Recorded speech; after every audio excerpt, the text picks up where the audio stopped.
Dear students, uh, today's topic is debate on political theory. We have been discussing for the last few days about what is theory, what is political theory, the nature of political theory. We also discussed about the scope of political theory, evolution of political theory, and also we learned political theory and other closely related concepts like what is political science, what is political philosophy, what is political thought.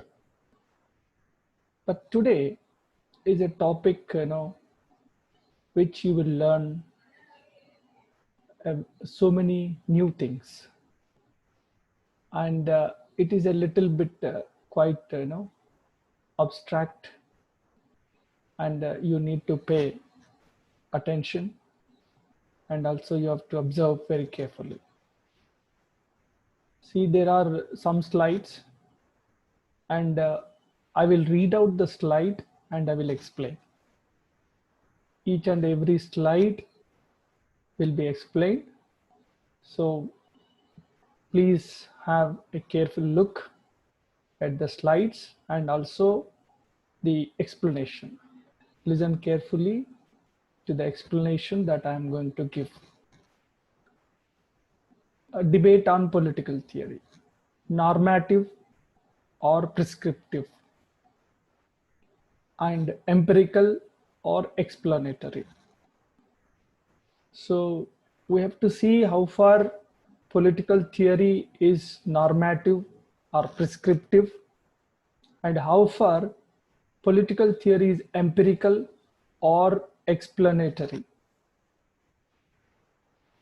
How both are very important and integral to the political theory. How emphasizing on one to the exclusion of other will lead to a kind of decline of political theory. Therefore, these two approaches are very important, and we have to integrate them. Now let us see what are the norms. Before understanding what is normative, you have to understand what are the norms. Norms are, or they can be defined as, the rules or expectations that are socially enforced. So society recognizes them, and society gives so much of value to the rule, so much of value to the expectation. So that is what a norm is. Norms are generally two types. They are prescriptive. Prescriptive in the sense, they encourage positive behavior. Say, be honest, be polite. They prescribe, about the behavior of a human being. So they encourage positive behavior, like, be polite, be honest, like that. And another dimension of the norm is proscriptive. It discourages negative behavior. Say, don't cheat others, don't talk lies. So this is prescriptive. And these behavioral norms or expectations are the rules that are identified by the society. So that is how we should understand what are the norms. The normative political theory. The term normative does not imply only something about what ought to be, but refers to norms and their centrality in political realm. Here we should understand that what ought to be is not always uh, uh, is always known to be a norm. Norms means the general conditions that are prevailing and that are very important. For example, democracy is very important, and democracy is the best form of government because it gives voice to everybody. And so that is the norm, because giving voice to everybody is a norm. So, and what ought to be? So, every government should be democratic. So that is ought to be. Now, what is norm and what is ought to be? The norm is the democracy is the best form of government. That is the norm, and therefore, entire humanity, expects their government to be democratic, not in a monarchical form of government. They expect their government to be more and more democratic. That is ought to be. So that is how norm and ought to be are both, combined, are both, they are closely related. Next, norms determine the value of a social phenomena. See, for example, education system is there. The norm is that education is very important, and therefore they give a lot of importance to educational system that is prevailing in the society. And also, norm is a major point of reference in the process of judging a social phenomena as desirable or undesirable. So you have very strong norms towards democracy. When there are dictatorial tendencies or when democracy is not properly functioning, then we refer to norms, certain norms, how far it is giving voice to the people, how far people are participating more and more, how far democracy is helping in achieving equality of the human beings. So these are certain norms. Those norms will help you to judge whether the present system is desirable or undesirable, or towards which direction it is going. So that is how norms determine the value of a social phenomena, and also they act as major point of reference.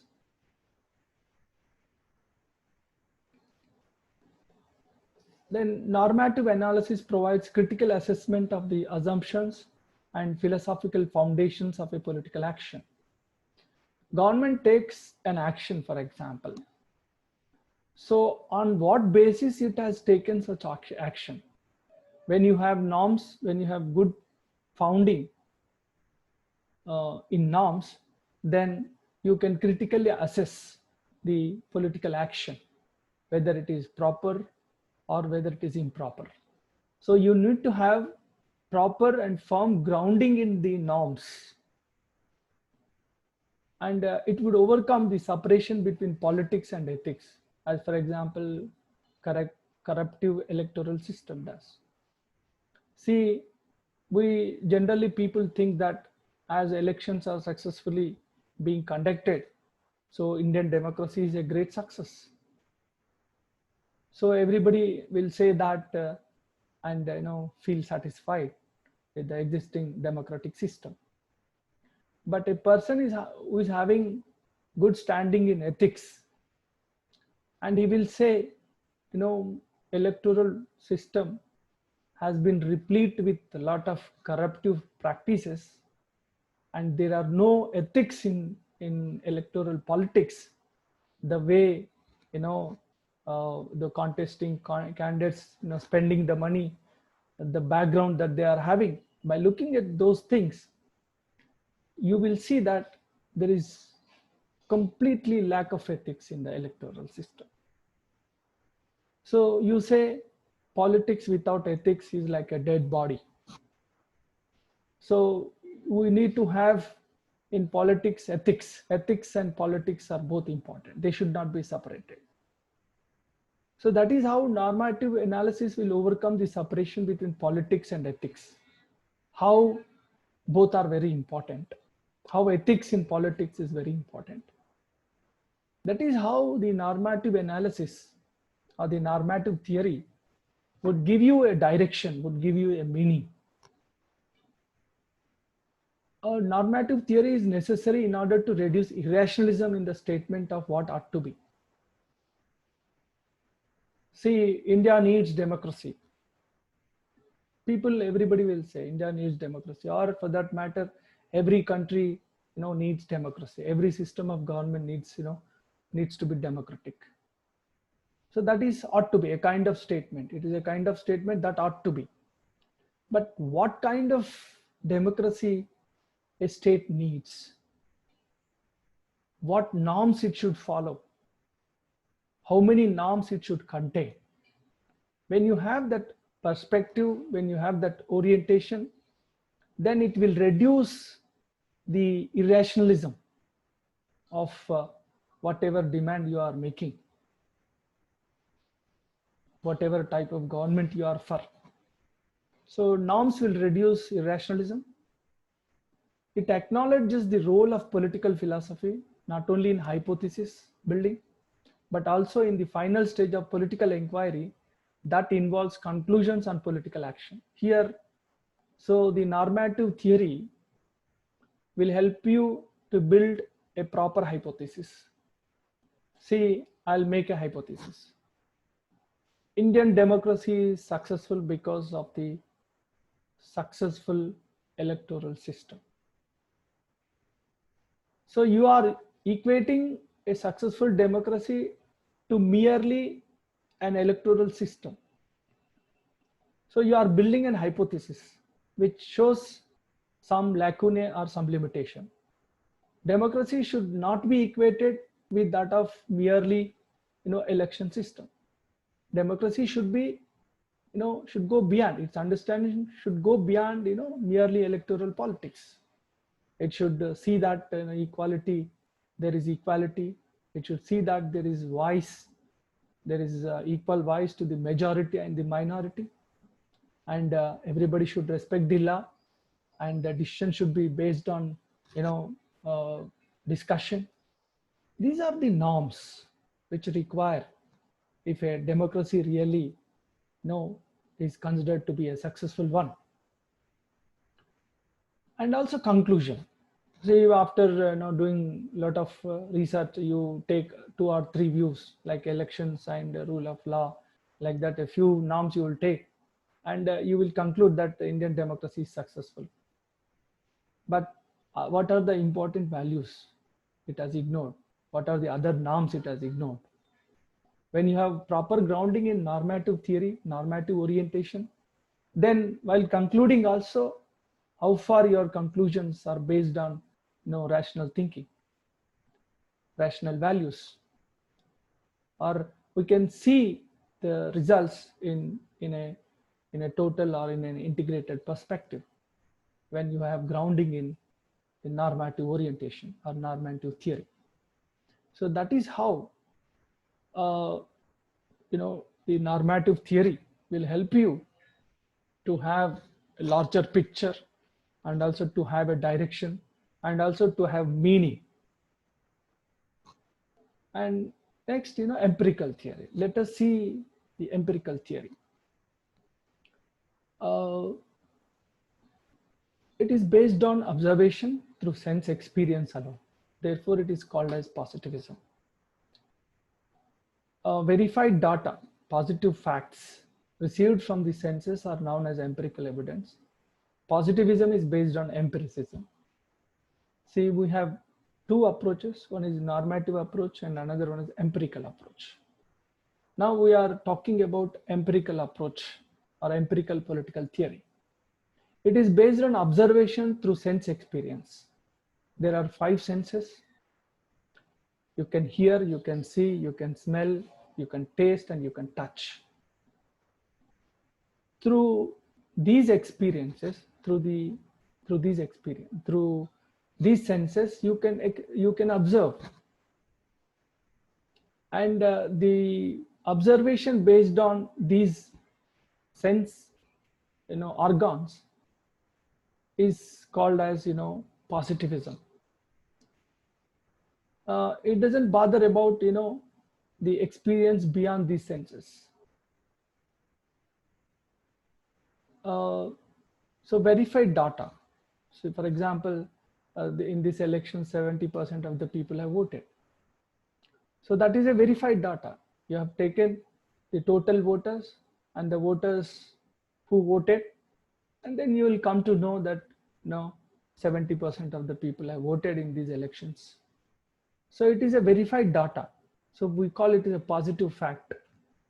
Received from the senses are known as empirical evidence. It is an empirical evidence.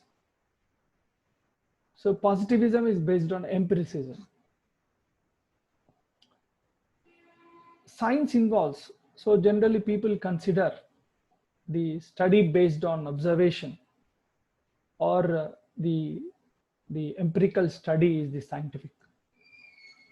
The value oriented study is not scientific for positivists, even though even value oriented study, because if you arrive at some values after a lot of dialogue and reconciliation, those values may also be considered as rational values.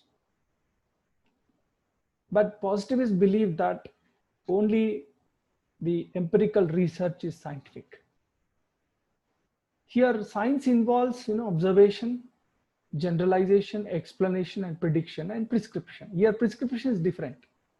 See, observation, you observe through your sense organs, and you observe, you collect data, and you will, after collecting the data, you will see that, and you will find that data is interlinked, and you will find some patterns, and based on those patterns you will generalize. So you will generalize a rule, and that rule becomes a scientific observation, and you will explain it with reason, with cause and reason. And when you explain a phenomena with cause and reason, you will also come to know how it will be in the future to come. And after knowing its future, you will also prescribe. You will also prescribe. See, for example, COVID disease is there. Now, it is generally, the reason for COVID is, not maintaining distance or coming into contact with a COVID disease person. So you will say that you need, physical distance, you need masks. And when you identify, when you prescribe them, how disease is spreading, you are predicting that disease is spreading because of close contacts. So as more contacts are going to happen, the disease is going to increase. That is how you will predict. And therefore you will prescribe there should be physical distance.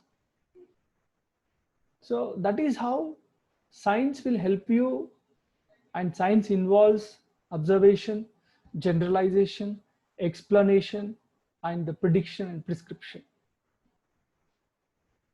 Now, the political theory is neither merely a science nor merely a philosophy. Political theory as a normative theory and also explanatory theory, as philosophy and science has been evolving. The whole question of integrating these two, science and philosophy, came after the failure of, or the limitations that are found in the behavioral approach. The exponents of behavioral approach sought to strengthen scientific basis of study of politics, focusing on building causal theory to explain political behavior.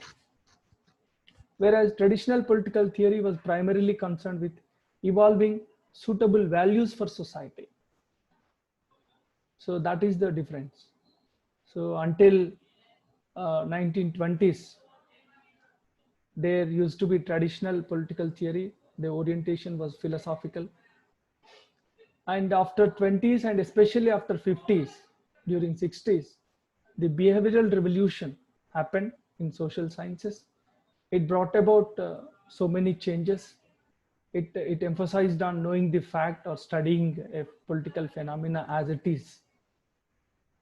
Again, in late 60s, again, the same behavioralists found many limitations, and there was urban chaos. There are so many social crises. So to deal with social crisis, they required values. So knowing the phenomena will not help you. So where it has to go, you need a direction, you need a meaning. For that, you need values.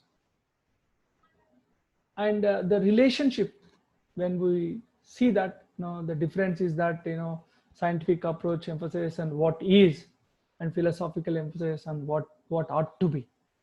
But political theory combines both. Political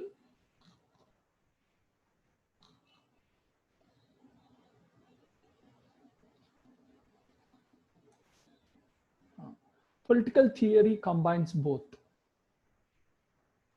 Each political community can function on the basis of certain common standards shared by its members. Here, is means science. It examines and identifies and explains. And another one is, ought to be. Political philosophy or political theory based on philosophy, prescribes what ought to be. So each community has got certain norms, and they follow those norms. And we can inquire through science how far they are following those norms, how far they are sticking to the well-established standards or norms.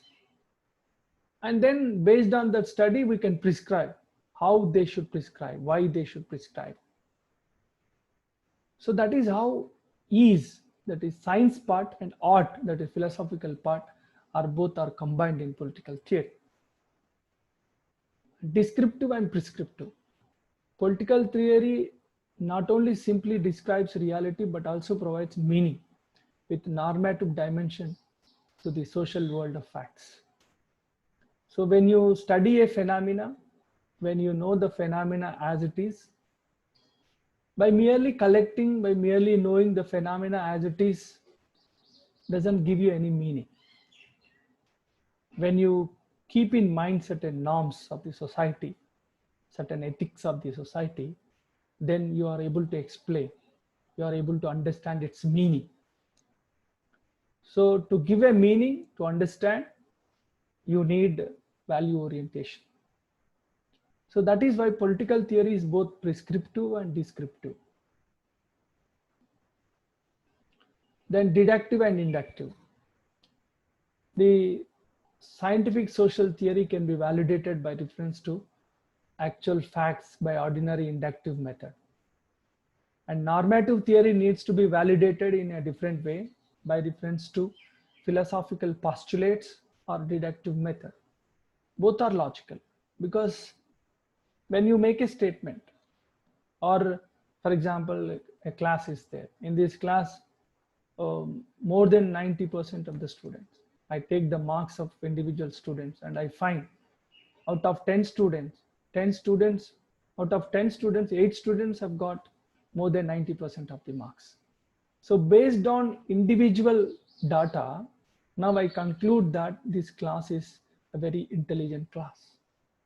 That is one way, that is inductive, from particular to general statement, making general statement. And deductive, I simply say that this class is intelligent. Now I have to prove. I have to take each and every student's marks and have to prove that more than 90% of the students have got 90% marks. And therefore now I conclude, now I approve, now I try to provide evidence to my statement. So that is from general to particular, making general statement and proving it. So a theory is both inductive and deductive. Both are logical. Both are based on evidence and based on logic. And therefore inclusion of both is necessary for survival of political theory. And emphasizing on one to the exclusion of the other will lead to the decline of political theory. So there is a great debate on decline of political theory. When only scientific part was emphasized, it looked, to be declining. And only when philosophical part is emphasized to the exclusion of scientific part, and it seemed to be declining. So for the survival of political theory and also for rise of the ever-growing political theory, we need to combine both normative and empirical part of the theory. Now I'll give you some examples and conclude this debate.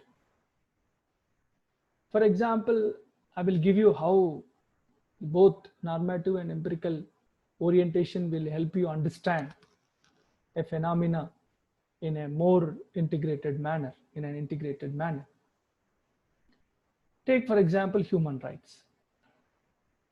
Human rights, we can, by scientific study, we can know how far the human rights are being protected in a particular political system.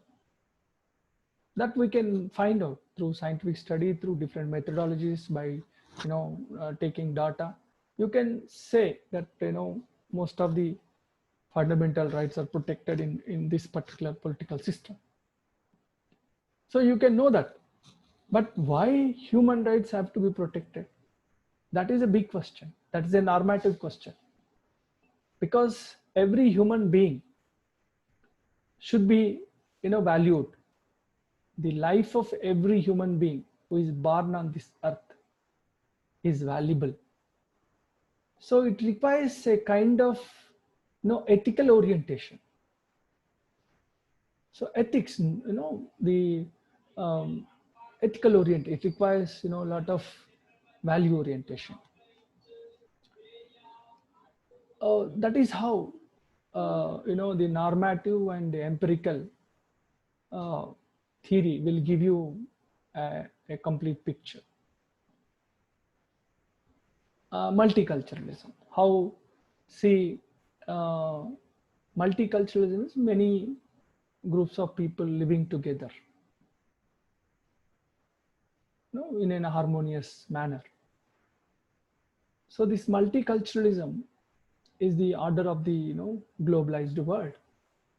To take any country, there are many people from different cultures, and how those different cultures have to be merged and live together peacefully. Now, here the empirical study will help you to study different political systems where there exists multiculturalism. And when you study different nation states, different countries, and you will arrive at a desirable model of coexistence. So you can prescribe what kind of model of coexistence is required to be applied to different, to be applied in different settings, in different environments. So this is how the empirical and normative political theory will help. Similarly, participatory democracy.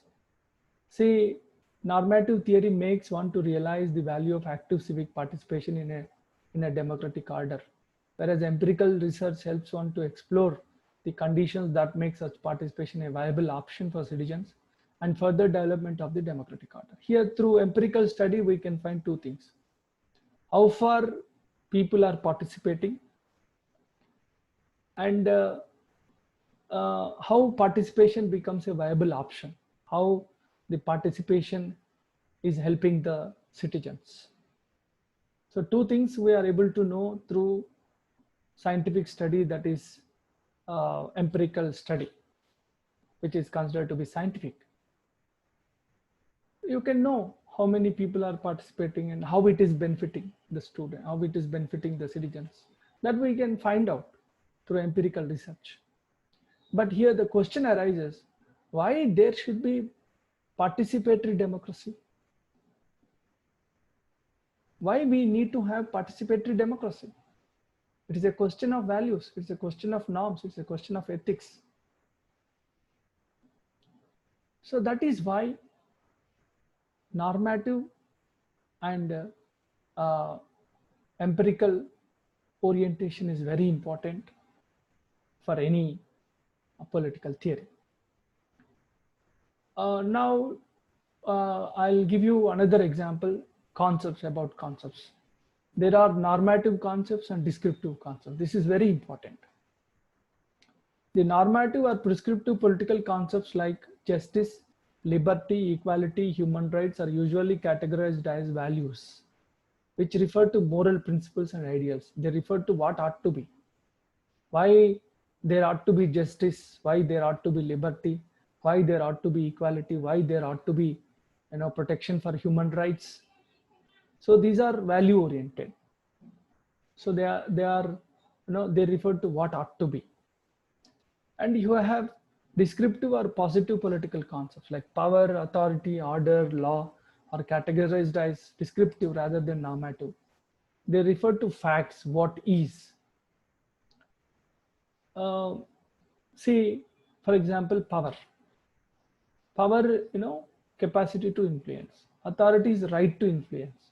You will find out how many people have power, how many people have authority, and how far they are exercising. That we will find out through collection of the data. We will find out how far law is being obeyed, how much of order is there. That we can find out. They refer to facts, and they are descriptive concepts. Power and authority are descriptive concepts, whereas prescriptive liberty and equality, they are prescriptive concepts. Now, in conclusion, we say that facts and values are invariably interlinked. Even though we have, for example, I have just now told you, equality is a value and authority is a fact. It's a factual concept, that is normative concept. But that distinction, doesn't hold good always, because even I just now I've said authority is a descriptive concept, but it can also be value oriented. I will explain. I'll try to explain how. Take authority. See, we can find out how many people are having authority. That factually can be verified. But even authority is also becomes value loaded because of the ideology. There are, for example, conservatives and progressive thinkers, or conservative and progressive thinkers. Conservative thinkers think that authority is needed for discipline and order. Some kind of authority is needed for conservative thinkers. For progressive and anarchic thinkers, every authority is bad, because authority involves some kind of compulsion, and therefore every authority is bad for them. So that is how ideological orientation make a concept fact oriented and value oriented. So we have to keep in mind in politics by how a concept is viewed, how a concept is explained. So this normative and empirical theory, explanatory and normative theory, both are very important for political theory. So this is a very important class. Listen to the class carefully and go through the slides, PPTs carefully and observe them to understand the true meaning and spirit of normative and explanatory political theory. Thank you very much.